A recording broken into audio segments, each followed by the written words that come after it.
الجمايل سالف والدين لابد يقضى، والقضاء لا طالب راسي في بكون راضي.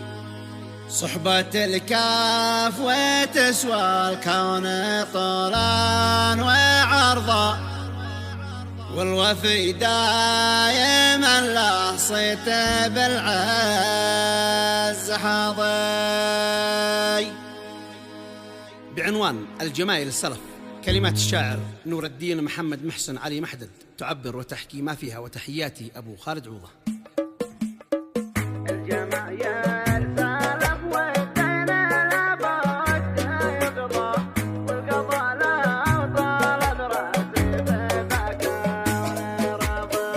الجمايل سالف والدين لابد يقضى، والقضاء لا طالب راسي في بكون راضي. صحبة الكاف وتسوى الكون طولا وعرضا، والوفي دائما له صيت بالعز حظي. والذي قدم المعروف من دونه وعظه، عاش وضعه ووضعه يومها كان راضي. والذي قدم المعروف من دونه وعظه، عاش وضعه ووضعه يومها كان راضي. من وقف جانبي يوم ابن عمي تغاضى، مستحيل ان تاسي جمله بحاضر وماضي.